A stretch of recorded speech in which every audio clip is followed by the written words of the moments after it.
Γεια σας φίλες και φίλοι. Ξεκινάει το 16ο επεισόδιο podcast, όπως το ψηφίσατε εσείς, με ποσοστό 75% και θέμα κοινωνική πολιτική και κράτος δικαίου στην Ελλάδα για τις κοινωνικές τομές. Ίσως ακούγεται δύσκολο να συνυπάρξουν αυτά τα δύο θέματα, αλλά θα προσπαθήσουμε να τα σχολιάσουμε όσο μπορούμε πιο συνοπτικά. Εδώ γεννάται το ερώτημα: έχουμε σύστημα κοινωνικής πολιτικής στην Ελλάδα βάσει των αναγκών μας? Αυτό το ερώτημα είναι δύσκολο να απαντηθεί σύμφωνα με τα σημερινά δεδομένα που έχουμε. Η κοινωνική πολιτική αναφέρεται σε δράσεις που αποσκοπούν στην προώθηση της ευημερίας μιας κοινωνίας, ενός λαού ή μιας χώρας. Στην πράξη αποτελεί θεμέλιο για την ανάπτυξη και τη συνολική ευημερία, καθώς η ενίσχυση της κοινωνικής συνοχής και η στήριξη των ευάλωτων κοινωνικών ομάδων είναι βασικά στοιχεία μιας δίκαιης και ισότιμης κοινωνίας.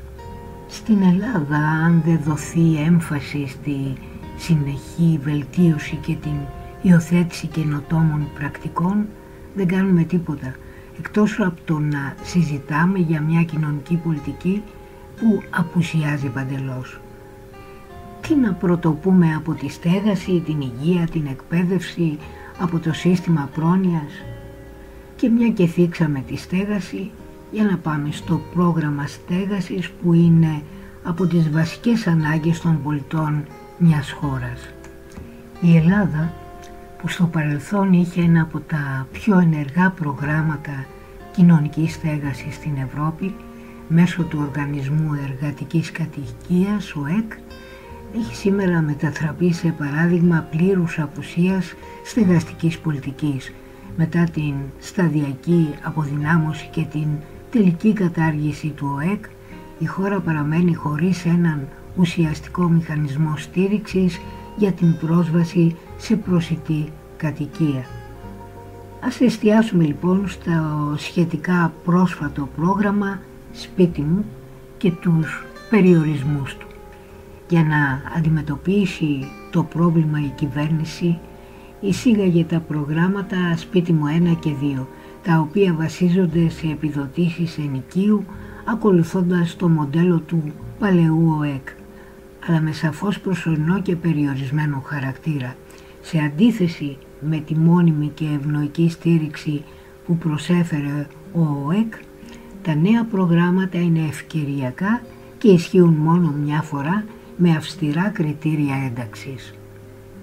Επιπλέον, το πρόγραμμα «Σπίτι μου 2» αντιμετωπίζει σοβαρές προκλήσεις στην εφαρμογή του, καθώς οι απαιτούμενες προϋποθέσεις είναι δύσκολο να εκπληρωθούν στην πράξη λόγω της απότομης αύξησης των τιμών των ακινήτων και της περιορισμένης διαθεσιμότητας οικονομικά προσιτών κατοικιών.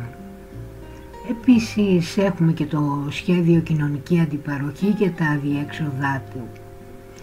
Πριν από 3 χρόνια ανακοινώθηκε με ενθουσιασμό ένα νέο σχέδιο με τίτλο «Κοινωνική αντιπαροχή», το οποίο προέβλεπε την εγχώρηση αξιοποιήσιμων ακινήτων από το δημόσιο σε ιδιώτες εργολάβους μέσω διαγωνισμών.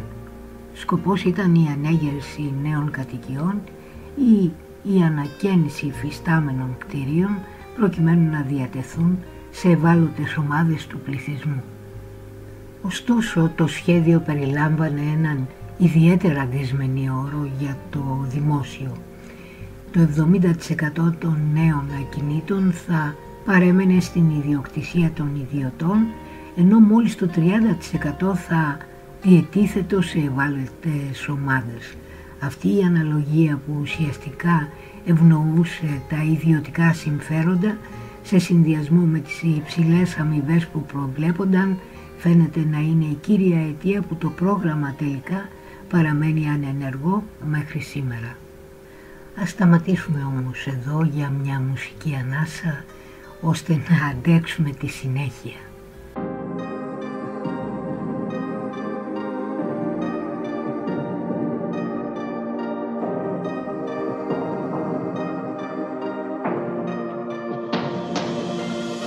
see the constellations. They remind me that this life cannot be lost forever. I watch my generation. It's so evident this world will soon be gone. Will soon be gone. Can we leave for tonight? Run away. Let's run away, run away. Can we get out of sight? Fly away. Let's run away, run away.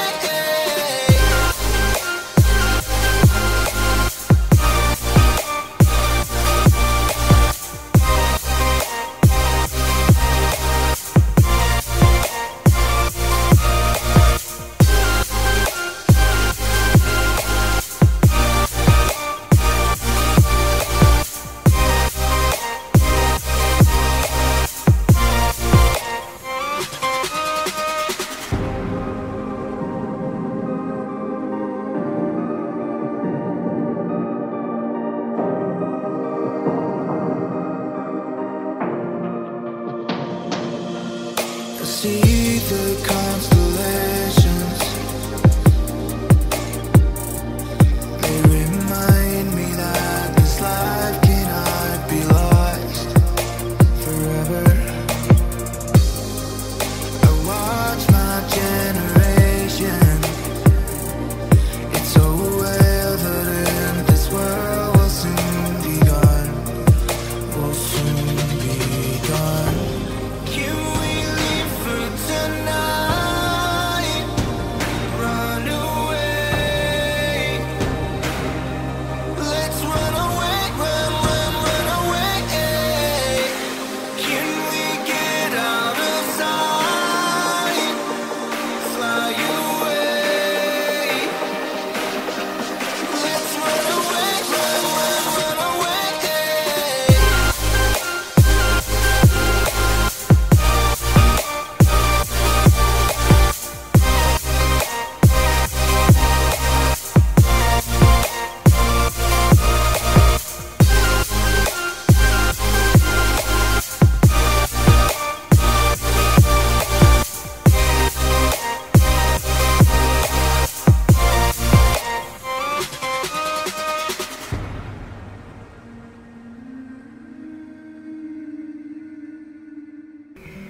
Τελικά η κυβέρνηση ασχολείται με πρόχειρα μέτρα αντί να βρει πραγματικές λύσεις.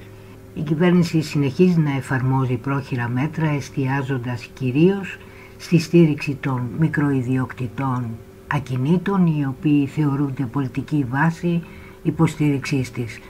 Ανακοινώνονται νέες φοροελαφρύνσεις για τα εισοδήματα από ενοίκια, ωστόσο δεν παρατηρείται μείωση στα ενοίκια για τους ενοικιαστές, καθώς η έλλειψη διαθέσιμων κατοικιών επιτρέπει στους ιδιοκτήτες να επιβάλλουν τις τιμές που επιθυμούν οι ίδιοι. Με λίγα λόγια, υπάρχει ανάγκη για σοβαρή πολιτική στέγασης. Η πραγματικότητα αποδεικνύει ότι οι προσωρινές λύσεις και οι επιδοτήσεις δεν είναι αρκετές. Απαιτούνται συστηματικές πολιτικές όπως αυτές που έχουν ήδη υιοθετηθεί σε άλλες ευρωπαϊκές χώρες, οι οποίες περιλαμβάνουν εφαρμογή ενοικιοστασίων, δημιουργία μεγάλου αριθμού κοινωνικών κατοικιών, γενικευμένη επιδότηση των ενοικιαστών, περιορισμοί στις βραχυχρόνιες μισθώσεις τύπου Airbnb. Η στεγαστική κρίση απαιτεί ένα στρατηγικό σχέδιο και πολιτική βούληση εάν η Ελλάδα επιθυμεί να ευθυγραμμιστεί με τις πρακτικές χωρών που έχουν ήδη προχωρήσει σε ουσιαστικές και μόνιμες μεταρρυθμίσεις στον τομέα της στέγασης. Μετά γίνεται λόγος, όπως ακούμε, για την κοινωνική οικονομία. Η κοινωνική οικονομία ως αλληλέγγυα οικονομία προσφέρει έναν εναλλακτικό χώρο οικονομικής δραστηριότητας για όλους τους πολίτες πέρα από την ανταγωνιστική αγορά. υπερβαίνει τις αντιφάσεις μεταξύ κράτους και αγοράς, καθώς και τον κοινωνικό και οικονομικό αποκλεισμό των ευάλωτων ομάδων. Έτσι δημιουργεί συμπληρωματικά εισοδήματα σε περιοχές όπου αλλιώς επικρατούν δυσκολίες, ανεργία και φτώχεια. Το συγκριτικό της πλεονέκτημα έγκυται στο χαμηλό κόστος συναλλαγών, στην αξιοποίηση ανενεργών υλικών και ανθρώπινων πόρων, καθώς και στη διάδοση γνώσης και οργανωτικής τεχνολογίας. Δεν αποτελεί απλώς μια προνοιακή πολιτική, αλλά έναν εναλλακτικό τρόπο παραγωγής εργασίας και κατανάλωσης, προτείνοντας ένα νέο πλαίσιο για τον εμπλουτισμό και τη διαμόρφωση της κοινωνικής πολιτικής. Στην Ελλάδα, η πολύπλευρη κρίση των τελευταίων ετών ανέδειξε τα όρια του ανορθολογικού αναπτυξιακού μοντέλου που ακολούθησε η χώρα, το οποίο την οδήγησε στην οικονομική κατάρρευση. Σε αυτό το πλαίσιο αναπτύχθηκαν κοινωνικές επιχειρήσεις και συνεταιρισμοί, προσφέροντας μια νέα ελπιδοφόρα προοπτική. Αν και σήμερα αποτελεί έναν κεντρικό πυλώνα εφαρμογών και προβληματισμού στην κοινωνική πολιτική, τόσο στον τομέα της απασχόλησης όσο και στην παροχή κοινωνικών υπηρεσιών, οι συνέπειες μπορεί να κυμαίνονται από θετικές έως καταστροφικές. Είναι λανθασμένο να εφαρμόζεται η κοινωνική οικονομία ολιστικά σε διάφορους τομείς της κοινωνικής πολιτικής. Ένας αποτελεσματικός κεντρικός σχεδιασμός πρέπει να λαμβάνει υπόψη πολλές παραμέτρους, καθώς και τις πιθανές συνέπειες, αποφεύγοντας ευκαιριακές λύσεις και γενικευμένες προσεγγίσεις. Επιπλέον, οι συνεταιρισμοί και οι μη κυβερνητικές οργανώσεις θα πρέπει να αξιολογούνται με διαφορετικά κριτήρια η κάθε μία, καθώς αντιπροσωπεύουν διαφορετικές θεσμικές μορφές οργάνωσης. Όταν οι κοινωνικές υπηρεσίες μετατρέπονται σε εμπορεύματα, το αναπόφευκτο αποτέλεσμα είναι η υποβάθμιση της ποιότητας για την πλειονότητα των ωφελουμένων. Η ιδανική λύση μπορεί να προκύψει μόνο αν εξεταστεί ένα διαφορετικό μείγμα που περιλαμβάνει το κράτος, τις μη κυβερνητικές οργανώσεις και τις κοινωνικές συνεταιριστικές επιχειρήσεις, τις SkinSEP δηλαδή, προσαρμοσμένους σε κάθε τομέα υπηρεσιών ξεχωριστά. Φυσικά υπάρχουν πολλές άλλες πτυχές που πρέπει να ληφθούν υπόψη, καθώς ο σχεδιασμός της κοινωνικής πολιτικής είναι μια πολυδιάστατη διαδικασία. Ωστόσο, η αιμονή στη μείωση του κόστους τόσο των υπηρεσιών όσο και της απασχόλησης είναι εξαιρετικά επικίνδυνη. Η τάση που προβάλλει την ανάγκη να γίνουμε επιχειρηματίες παραβιάζει τις θεμελιώδεις αξίες της κοινωνικής πολιτικής, οι οποίες είναι η αλληλεγγύη και ο ανθρωπισμός. Πριν ασχοληθούμε με την Ευρωπαϊκή Ένωση και τα μέτρα κοινωνικής πολιτικής σε ευρωπαϊκό επίπεδο όπου ανήκει και η Ελλάδα, μικρό διάλειμμα και επανέρχομαι.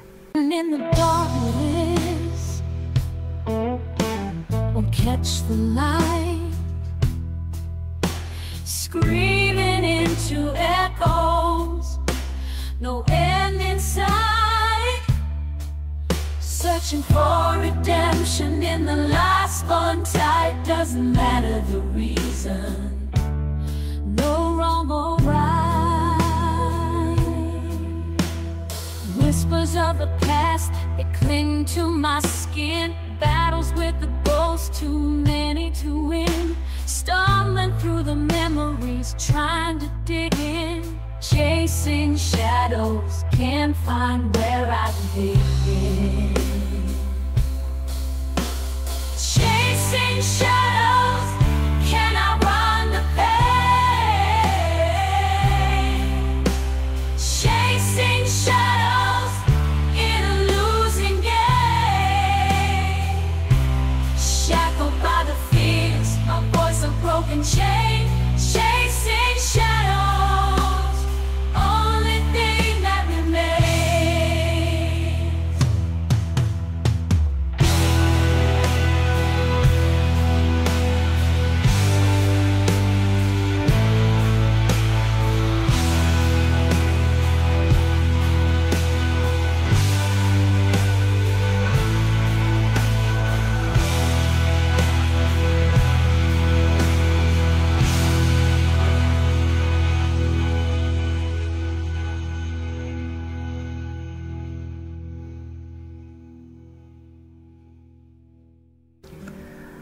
Από την πλευρά της η Ευρωπαϊκή Ένωση επιδιώκει να βελτιώσει το βιωτικό επίπεδο και την ποιότητα ζωής των πολιτών της, εστιάζοντας τη δημιουργία θέσεων εργασίας υψηλής ποιότητας, στην παροχή ισχυρής κοινωνικής προστασίας και υγειονομικής φροντίδας, καθώς και στην προάσπιση των συμφερόντων των καταναλωτών.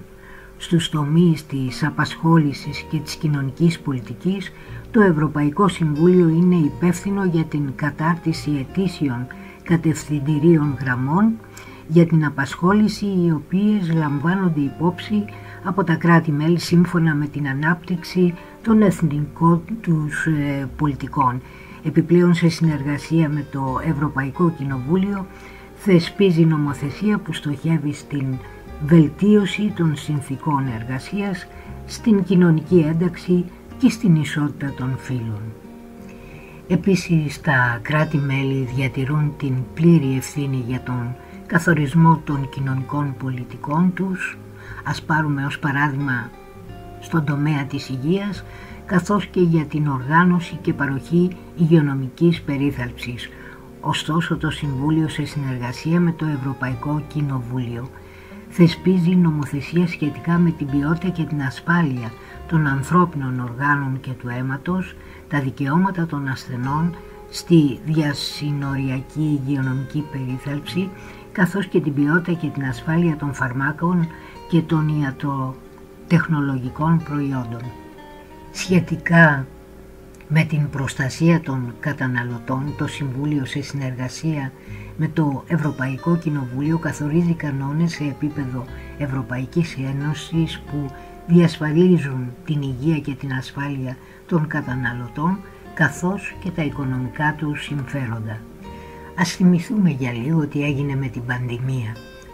Όπως συνέβη και σε πολλές άλλες χώρες, ένα βασικό χαρακτηριστικό των πρακτικών διαχείρισης της πανδημίας στην Ελλάδα ήταν η έμφαση στην ατομική ευθύνη των πολιτών, η βιοπολιτική πειθάρχηση και η αυταρχική καταστολή όσων δεν συμμορφώνονταν, η οποία θα μπορούσε να δικαιολογηθεί βέβαια από διάφορους παράγοντες.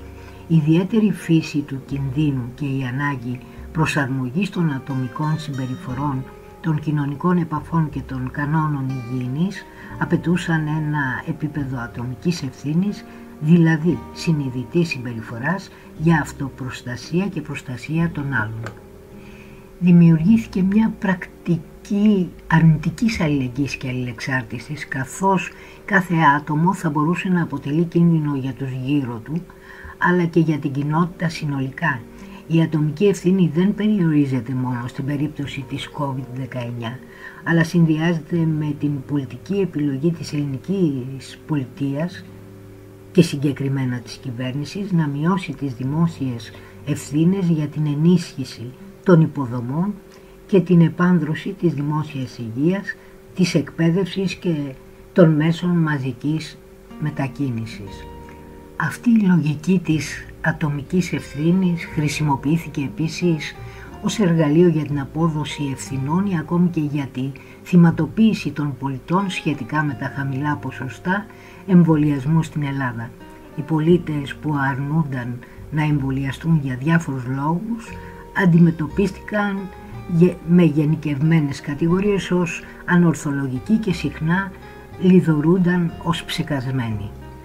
Το κράτος δεν εστίασε στην ουσιαστική και ολοκληρωμένη ενημέρωση των πολιτών σχετικά με τους πραγματικούς κινδύνους της COVID-19 και τα ωφέλη των εμβολίων μέσω μιας ειδικής και στοχευμένης καμπάνιας που θα ενεργοποιούσε και την κινητοποίηση του ιατρικού προσωπικού για να πείσει τους πολίτες.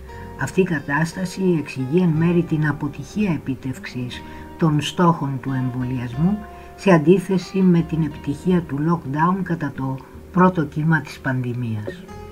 Επιπλέον, η γενικευμένη έλλειψη διαφάνειας στη διαδικασία και το περιεχόμενο των αποφάσεων που σχετίζονται με τη διαχείριση της πανδημίας, η μη δημοσίευση των πρακτικών των συνεδριάσεων της Επιτροπής Λοιμοξιολόγων, καθώς και η νομοθέτηση της ασυλίας των μελών της Επιτροπής, περιλαμβανομένης της απαλλαγής τους από την υποχρέση να καταθέτουν ως μάρτυρες σε σχετικές δίκες, ενισχύουν την αίσθηση αδιαφάνειας και αυταρχικής διακυβέρνησης. Πριν συνεχίσω, μουσικό διάλειμμα και σε λίγο πάλι μαζί. Walking down the lonely road, memories in a heavy load, empty streets and silent skies, whispering your last goodbyes. Autumn leaves begin to fall, echoes of your distant call, stars that fade in morning light, chasing shadows of the night.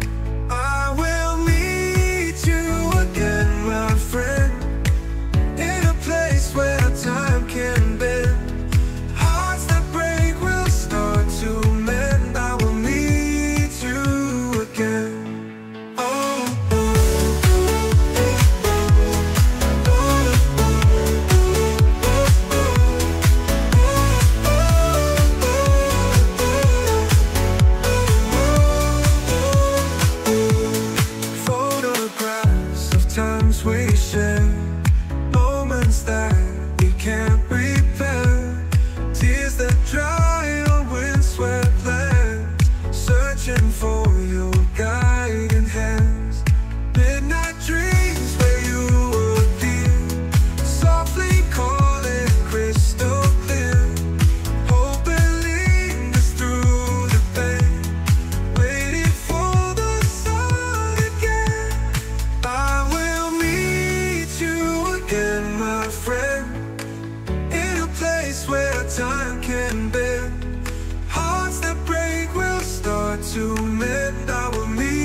Όλα τα προηγούμενα που ανέφερα είχαν ως αποτέλεσμα ένα σημαντικό τμήμα του πληθυσμού να αμφισβητεί την επιστημονική εγκυρότητα των σχετικών πορισμάτων και την απουσία πολιτικών σκοπιμοτήτων. Τέλος, παρατηρήθηκαν πρακτικές ενοχοποίησης και στοχοποίησης πληθυσμιακών ομάδων με βάση ηλικιακά, ταξικά ή γεωγραφικά κριτήρια, προκειμένου να δικαιολογηθούν οριζόντια μέτρα και να αποφευχθεί η απόδοση ευθυνών για λάθη και παραλήψεις των κυβερνητικών αρχών. Από ό,τι συμπεραίνουμε, αυτό ήταν το ευρύτερο πλαίσιο αυτής της επώδυνης και αδιάγνωστης κατάστασης που βιώσαμε, που διαμορφώθηκε από την επίδραση των νεοφιλελεύθερων πολιτικών και οι οποίες πλήττουν τις κατακτήσεις του κοινωνικού κράτους. Επιπλέον, οι πολιτικές λιτότητας, ιδιωτικοποίησης και αναεμπορευματοποίησης των κοινωνικών αγαθών συνέβαλαν σε αυτές τις αναδιατάξεις, ενώ παράλληλα προωθήθηκε η διαδικασία υπευθυνοποίησης της ιδιότητας του πολίτη. Στη ζωή μας συναντούμε συνεχώς κοινωνικές ανισότητες που αφορούν τα φύλλα, τη στέγαση, την υγεία, την εκπαίδευση, τη δικαιοσύνη και πολλά άλλα που θα γεμίζαμε βιβλία ολόκληρα αν τα καταγράφαμε ένα-ένα. Οι κοινωνικές ανισότητες ορίζονται από την ύπαρξη άνισων ευκαιριών και ανταμοιβών για άτομα με διαφορετικές κοινωνικές θέσεις ή στάτους σε μια ομάδα ή κοινωνία. εκδηλώνονται μέσα από την άνηση πρόσβαση των πολιτών σε πόρους, υπηρεσίες και θέσεις εργασίας. Αυτές οι ανισότητες γίνονται αντιληπτές ως ανισότητες ευκαιριών και ανταμοιβών για διαφορετικές θέσεις ή κοινωνικά στρώματα και μπορεί να εκφράζονται είτε ως ανισότητες συνθήκων, όπως η άνηση κατανομή εισοδήματος και υλικών αγαθών, είτε ως ανισότητες ευκαιριών, όπως την εκπαίδευση και την υγειονομική περίθαλψη. Είναι άλλο ένα σημαντικό πεδίο της κοινωνικής πολιτικής που χρήζει προσοχής. Οι κοινωνικές διακρίσεις σε συνδυασμό με τη φτώχεια την οποία ενισχύουν τόσο η οργάνωση και η λειτουργία της κοινωνίας και της οικονομίας όσο και η πολιτική τους διαχείριση δημιουργούν τις προϋποθέσεις για αποσταθεροποίηση. Στην Ευρωπαϊκή Ένωση η Ελλάδα κατατάσσεται ως η δεύτερη φτωχότερη χώρα μετά την Βουλγαρία και η πιο φτωχή στην Ευρωζώνη. Σύμφωνα με την Ελστάτ το 2023, το 26,1% του πληθυσμού, δηλαδή 2.658.400 άτομα, βρίσκονταν σε κίνδυνο φτώχειας ή κοινωνικού αποκλεισμού. Το 2022 δε το ποσοστό φτώχειας ήταν 26,3%. Είναι σημαντικό να σημειωθεί ότι το ποσοστό των νέων ηλικίας 18 έως 24 ετών που ζουν σε συνθήκες ηλικής και κοινωνικής στέρησης είναι διπλάσιο σε σχέση με τον ευρωπαϊκό μέσο όρο. Για παράδειγμα, το 2023 το 14,7% των νέων αυτής της ηλικιακής ομάδας βίωνε σοβαρή ηλική και κοινωνική στέρηση. Στις γυναίκες το ποσοστό που πλήττεται από ηλική και κοινωνική στέρηση ανέρχεται στο 14,1%, ενώ για τα άτομα άνω των 55 ετών είναι 13% και για τους άνδρες 12,9%. Είναι σημαντικό να σημειωθεί ότι η ηλική και η κοινωνική στέρηση δεν ταυτίζεται με τη φτώχεια, καθώς δεν υπολογίζεται με βάση το εισόδημα, αλλά με την πρόσβαση σε απαραίτητα αγαθά και υπηρεσίες. Αυτά περιλαμβάνουν τη διατροφή, τη στέγαση, την αναψυχή, τη δυνατότητα να πραγματοποιήσει κανείς διακοπές για μια εβδομάδα τουλάχιστον, καθώς και την κάλυψη έκτακτων εξόδων. Όπως έχει πέσει στην αντίληψή μας, ταυτόχρονα η κοινωνία δεν λειτουργεί ως συλλογικό υποκείμενο, με αποτέλεσμα οι πολίτες να μην δημιουργούν αξίες που να καλύπτουν ανθρώπινες ανάγκες στο πλαίσιο της συμβίωσης στις τοπικές μαζοποιημένες κοινωνίες. Ωστόσο, για να δοθεί μια βιώσιμη προοπτική στο μέλλον, είναι απαραίτητη η άμεση ενεργοποίηση τόσο του πολιτικού συστήματος όσο και των πολιτών μέσω κοινωνικών κινημάτων, τα οποία δραστηριοποιούνται όχι μόνο σε εθνικό αλλά και σε ευρωπαϊκό και παγκόσμιο επίπεδο.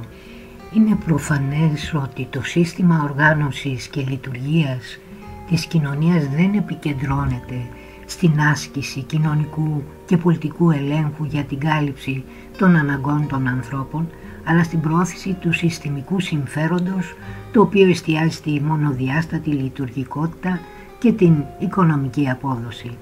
Αυτή η προσέγγιση συμβάλλει στην αύξηση των κοινωνικών ανισοτήτων και της φτώχειας. Αυτή είναι η κοινωνική πολιτική και η ευημερία που βιώνουμε στη χώρα μας. Ατέρμονες κοινωνικές ανισότητες.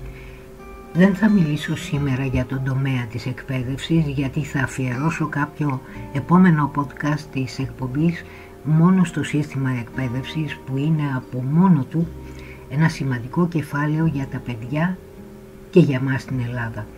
Πριν συνεχίσουμε με το κράτος δικαίου όμως στη χώρα μας, μια μικρή μουσική ανάσα και σε λίγο κοντά σας.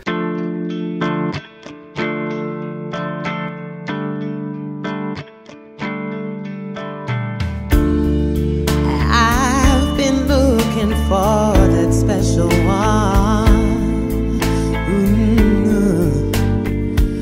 Ooh, that certain way you make me feel. Can't resist your love, can't resist your touch.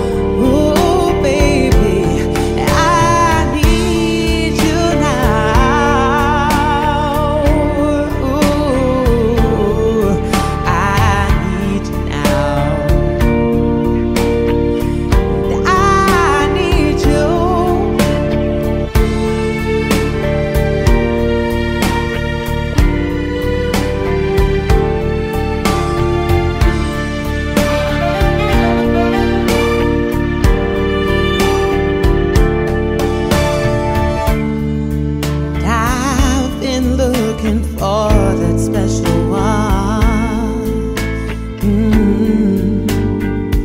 Ooh, that certain way you make me feel. Can't resist your love, can't resist your touch. I've got to have you, I need to hear you, I need you, I need you now. Ooh, yes, I need you now. I need you now. Baby, I need you now.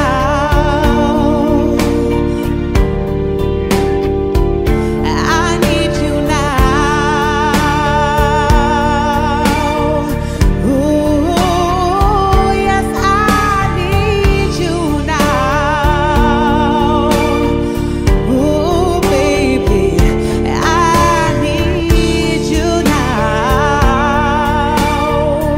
Ooh, I need you now. I need you.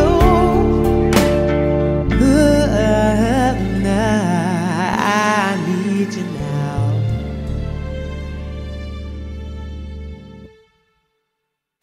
Έχουμε στην Ελλάδα κράτος δικαίου? Δεν ξέρω αν πρέπει να γελάσουμε ή να κλάψουμε σε αυτό το ερώτημα.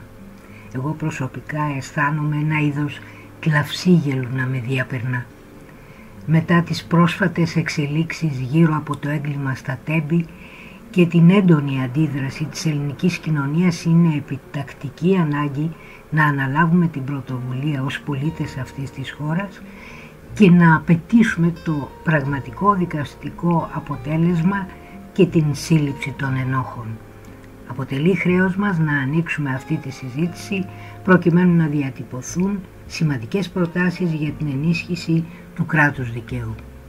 Εν ώψη της επικείμενης συνταγματικής αναθεώρησης θεωρούμε αναγκαίο να τεθούν σε δημόσιο διάλογο ζητήματα όπως ο νόμος περί ευθύνης υπουργών, η βουλευτική ασυλία, ο διορισμός της ηγεσίας της δικαιοσύνης να μην γίνεται από την εκάστοτε κυβέρνηση, καθώς και η απαγόρευση διορισμού δικαστικών μετά την αφιπηρέτησή τους σε ανεξάρτητες άλλες αρχές. Η έκθεση για το κράτος δικαίου που δημοσιεύεται από την Ένωση Πολιτικών Ελευθεριών για την Ευρώπη λειτουργεί ως ηχηρό καμπανάκι για ολόκληρη την Ήπειρο.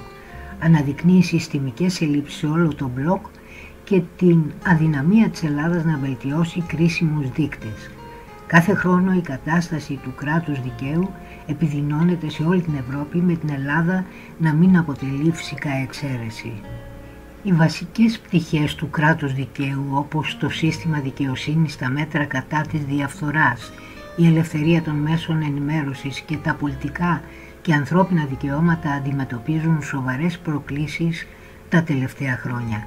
Η έκθεση που δημοσιεύθηκε στις 17 Μαρτίου έχει 1000 σελίδες και είναι αποτέλεσμα συνεργασίας 43 οργανώσεων ανθρωπίνων δικαιωμάτων από 21 χώρες της Ευρωπαϊκής Ένωσης υπό την καθοδήγηση της Ένωσης Πολιτικών Ελευθεριών για την Ευρώπη.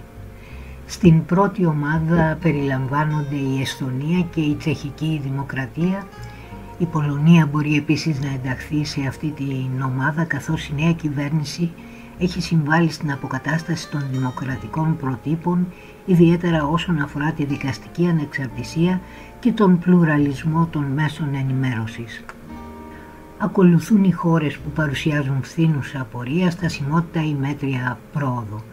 Στις χώρες με γενικά ισχυρό κράτος δικαίου περιλαμβάνονται η Ιρλανδία και οι κάτω χώρες. Στη συνέχεια υπάρχουν χώρες με μέτριες επιδόσεις όπως η Ισπανία και άλλες με πιο αδύναμες επιδόσεις όπως η Ελλάδα και η Μάλτα. Οι δύο αυτές μεσογειακές χώρες κατατάσσονται μεταξύ των χωρών με τις χαμηλότερες επιδόσεις στην Ευρωπαϊκή Ένωση όσον αφορά τις βαθμολογίες τους για το κράτος δικαίου. όπως είδαμε στις χώρες με τις χαμηλότερες επιδόσεις και όπως ακούμε είναι η Ελλάδα. Αυτό αποδεικνύει ότι η διασφάλιση της ανεξαρτησίας των θεσμών είναι μια εξαιρετικά δύσκολη και εύθραυστη διαδικασία.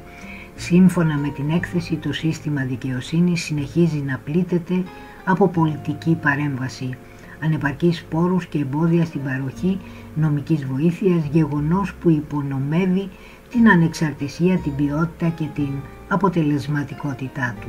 Επιπλέον, στον τομέα της καταπολέμησης της διαφθοράς παρατηρείται μια διαρκής έλλειψη διαφάνειας, αδύναμη εφαρμογή του νόμου και ανεπαρκής προστασία των πληροφοριοδοτών που οδηγούν σε υπονόμευση της εμπιστοσύνης στην ακεραιότητα της κυβέρνησης. Η ελευθερία των μέσων ενημέρωσης παραμένει σε κίνδυνο σε πολλές χώρες, καθώς η πολιτική επιρροή απειλεί την ανεξαρτησία των ρυθμιστικών αρχών και η συγκεντρωμένη ιδιοκτησία περιορίζει τον πλουραλισμό. Οι δημοσιογράφοι αντιμετωπίζουν ολοένα και περισσότερες παρενοχλήσεις και νομικές προκλήσεις. Πριν συνεχίσουμε ένα μουσικό διαλυματάκι για να χαλαρώσουμε και να αντέξουμε τη συνέχεια. Tell me how you feel, is it real? I don't wanna overthink. Is it all for show? I don't know, feeling like I'm on the brink of something beautiful, or maybe terrible. I know I shouldn't ask you to be open with me when I have my secrets that I tend to keep safely under lock and key. I'm hypocritical, but at least I know we could be beautiful, or maybe terrible. Only one way to know, only one way to know. Is this a yes or a no? Which way will it go? Only one way to know, only one way to know.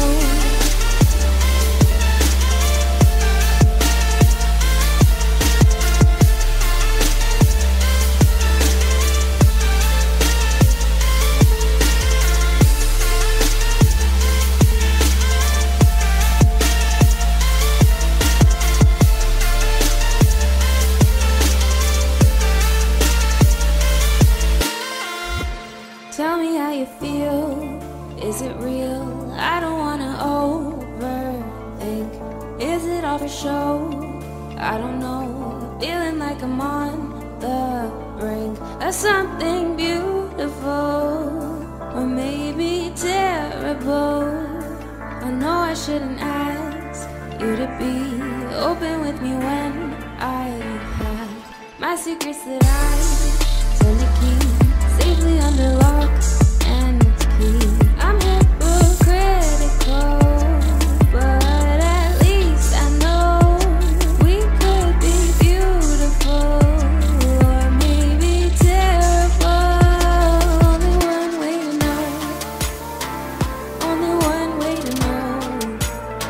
Is this a yes or a no? Which way will it go?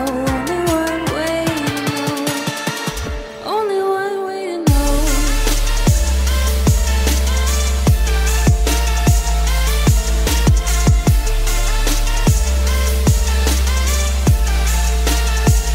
Only one way to know.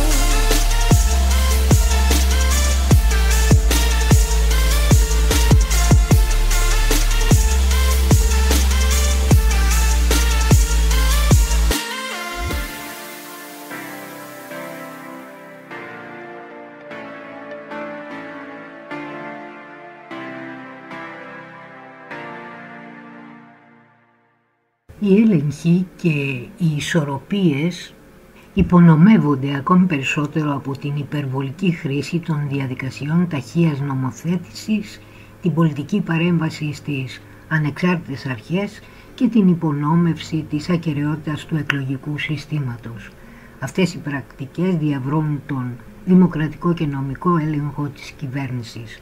Επιπλέον, τα ανθρώπινα δικαιώματα αντιμετωπίζουν αυξανόμενες πιέσεις εξαιτίας των αυστηρότερων μεταναστευτικών πολιτικών της ανεπαρκούς προστασίας των ευάλωτων ομάδων και της αύξησης των διακρίσεων και της ρητορικής μίσους που πλήττουν τις μειονότητες σε ολόκληρη την περιοχή. Αυτή τη στιγμή οι μηχανισμοί επιβολής της Ευρωπαϊκής Ένωσης παραμένουν αδύναμοι, γεγονός που έχει επιτρέψει στις ανελεύθερες τάσεις να ενισχυθούν αντί να στείλουν ένα σαφές μήνυμα για τη σημασία του κράτους δικαίου και των θεμελιωδών δικαιωμάτων. Χωρίς αποφασιστική δράση η Ευρωπαϊκή Ένωση κινδυνεύει από περαιτέρω δημοκρατική διάβρωση, εσωτερικό κατακαιρματισμό και αποδυνάμωση της διεθνούς θέσης της. Όπως ακούμε τριγύρω μας, ο ακροδεξιός λαϊκισμός ενισχύεται και η δημοκρατία υποχωρεί, όπως και στη χώρα μας. Η κατάσταση του κράτους δικαίου στην Ελλάδα σήμερα είναι δημοκρατία χωρίς οξυγόνο. Η ελληνική δικαιοσύνη συστηματικά δυνατεί να ελέγξει την εκτελεστική εξουσία για παράνομες ενέργειες και περιστατικά αυθαιρεσίας, καθώς και να αποδώσει ευθύνες για ποινικά αδικήματα που διαπράττονται από κρατικούς λειτουργούς. Η έλλειψη λογοδοσίας διαπερνά σχεδόν όλες τις πτυχές του κράτους δικαίου και είναι ιδιαίτερα εμφανή στις πολύκροτες υποθέσεις που δοκιμάζουν την ήδη αποδυναμωμένη εμπιστοσύνη των πολιτών στο δικαστικό σύστημα. Από παραδείγματα πολλά. Πρόσφατα η δικαιοσύνη δεν εντόπισε καμία ένδειξη παρανομίας από την Εθνική Υπηρεσία Πληροφοριών ή άλλους δημόσιους υπαλλήλους στο σκάνδαλο των υποκλοπών. Επιπλέον η υπόθεση τέθηκε στο αρχείο όσον αφορά τα κρατικά όργανα, χωρίς να δοθεί καμία εξήγηση για τους κοινούς στόχους παρακολουθήσεων της ΕΥΠ και του κακόβουλου λογισμικού Predator, ούτε για την παράληψη κλήσης μαρτύρων και προσώπων που θα μπορούσαν να προσφέρουν κρίσιμα στοιχεία για την υπόθεση. Κατά πλειοψηφία αρνήθηκε να εξετάσει την νομιμότητα της αλλαγής στη σύνθεση των συνταγματικά κατοχυρωμένων ανεξάρτητων αρχών, όπως η ΑΔΑΕ και το ΕΣΟΡΟΥ, που αποφασίστηκε το 2023. Η ΑΔΑΕ είχε ενεργό ρόλο στη διεύρυνση του σκανδάλου των υποκλοπών.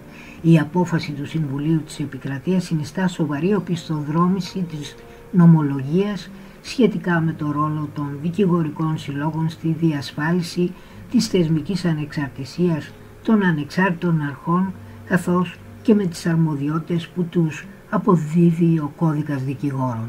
Επιπλέον, δεν έχει ασκήσει καμιά ποινική δίωξη κατά κρατικών οργάνων, όπως οι εισαγγελίες πρωτοδικών και η εισαγγελία ναυτοδικείου Πειραιά, σύμφωνα με τα στοιχεία που έχουν στη διάθεσή τους την τελευταία πενταετία, έχουν αρχιοθετήσει πάνω από 200 έρευνες για καταγγελίες επαναπροωθήσεων και άλλων παραβιάσεων ανθρωπίνων δικαιωμάτων σε βάρος προσφύγων και μεταναστών από κρατικά όργανα.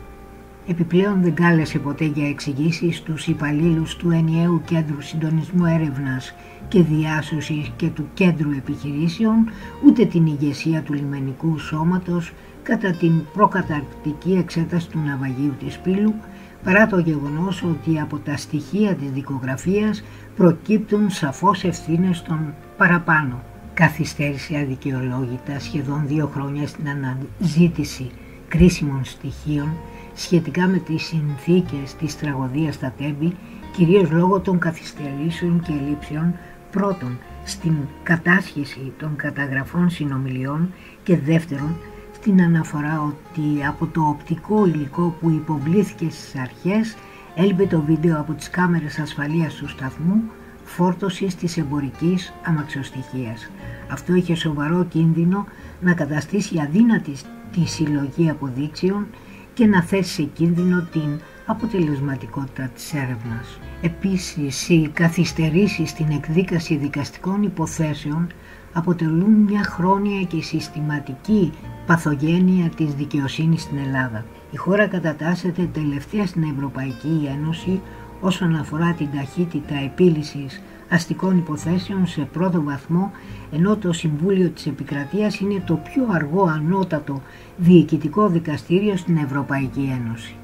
Αυτό συμβαίνει παρά το γεγονός ότι ο αριθμός των δικαστών στην Ελλάδα είναι σημαντικά υψηλότερος από τον ευρωπαϊκό μέσο όρο, που είναι 17,6% σύμφωνα με τα τελευταία στοιχεία του Συμβουλίου της Ευρώπης. Επιπλέον, η αδικαιολόγητη τυπολατρεία των ανώτατων δικαστηρίων οδηγεί σε φαινόμενα αρνησιδικίας, παραβιάζοντας την υποχρέωση διασφάλισης της πρόσβασης στη δικαστική προστασία και έχει οδηγήσει τη χώρα σε καταδίκες από το Ευρωπαϊκό Δικαστήριο Δικαιωμάτων του Ανθρώπου από το 2000 μέχρι και σήμερα.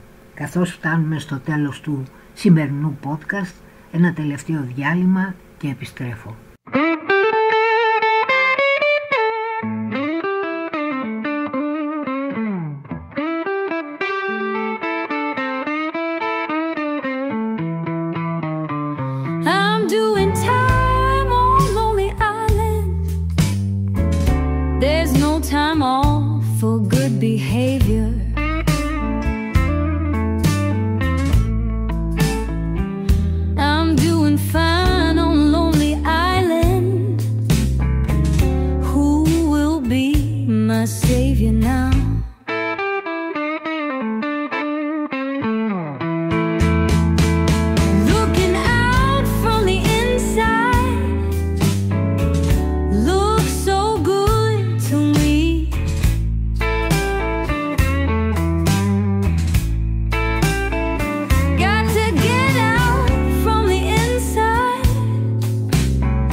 To lay awake at night.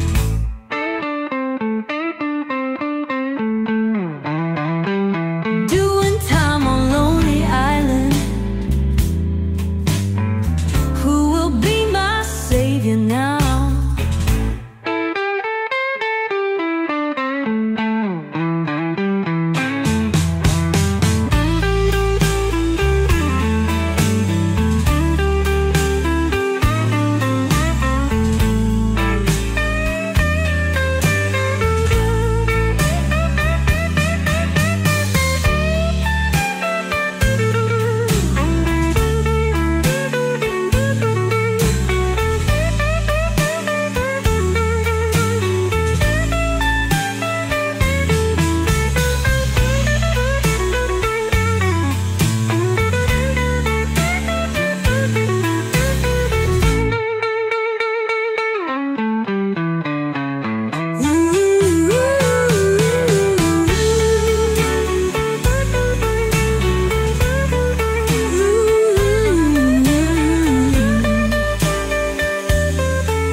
Να μιλήσουμε για τα προσωπικά δεδομένα και τις παραβιάσεις από κρατικές αρχές. Η αδυναμία των ελληνικών αρχών να προστατεύσουν τα προσωπικά δεδομένα αναδείχθηκε το 2023 μέσα από μια σειρά υψηλών προστίμων που επιβλήθηκαν από την Αρχή Προστασίας Δεδομένων Προσωπικού Χαρακτήρα σε διάφορα υπουργεία και την αστυνομία. Οι παραβιάσεις αφορούσαν ζητήματα όπως η διαρροή στοιχείων εκλογέων από το Υπουργείο Εσωτερικών, η οποία χρησιμοποιήθηκε από Ευρωβουλευτήνα για την προώθηση πολιτικού της περιεχομένου για τις ερχόμενες ευρωεκλογές του 2024, καθώς και τα συστήματα παρακολούθησης Κένταυρος και υπερίων στις προσφυγικές δομές των νησιών του Ανατολικού Αιγαίου. Επιπλέον προβλήματα εντοπίστηκαν και στη διαδικασία έκδοσης των νέων ελληνικών ταυτοτήτων. Το χάσμα μεταξύ της υπερψήφισης νόμων και της μη εφαρμογής τους, καθώς και η διαρκής δυσκολία πρόσβασης των πολιτών στη δημόσια πληροφορία, αποτελούν σημαντικές προκλήσεις για την ουσιαστική διασφάλιση της διαφάνειας και της λογοδοσίας και τελικά για την καταπολέμηση της διαφθοράς.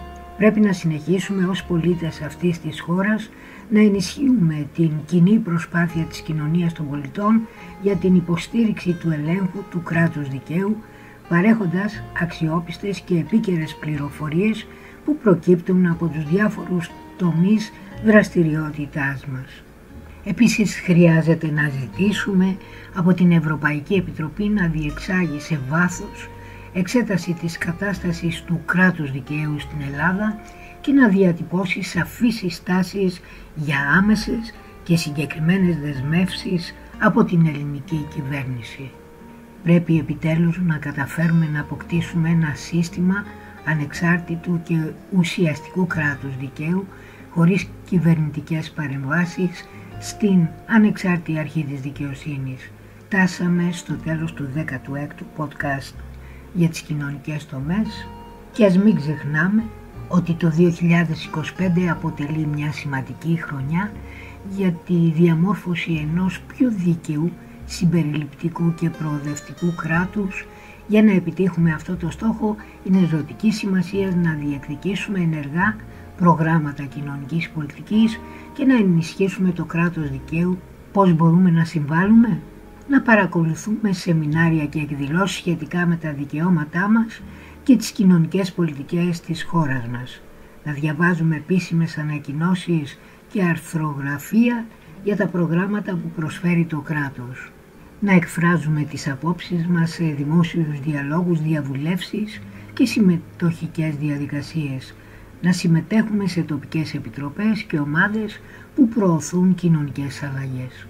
Να διεκδικούμε τα δικαιώματά μας αξιοποιώντας τα διαθέσιμα προγράμματα κοινωνικής προστασίας όπως επιδόματα, προγράμματα στέγασης, υγειονομικής περίθαλψης και εκπαίδευσης. Να συμμετέχουμε σε πρωτοβουλίες που προάγουν τη διαφάνεια και την καταπολέμηση της διαφθοράς. Να συνεργαστούμε με γείτονες και κοινότητες για την προώθηση της αλληλεγγύης και της ισότητας, υποστηρίζοντας προγράμματα που ενισχύουν την κοινωνική συνοχή και την ένταξη. Να διεκδικήσουμε δικαιοσύνη και διαφάνεια σε όλα τα επίπεδα της δημόσιας διοίκησης. Με την ενεργή συμμετοχή και τις διεκδικήσεις μας μπορούμε να συμβάλλουμε στη διαμόρφωση ενός πιο δίκαιου και προοδευτικού κράτους στο μέλλον για την Ελλάδα. Αν το θελήσουμε μπορούμε να το κάνουμε και να κάνουμε τη διαφορά. Ποτέ δεν είναι αργά. Σας ευχαριστώ πολύ που με ακούσατε. Γεια σας.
Non-stop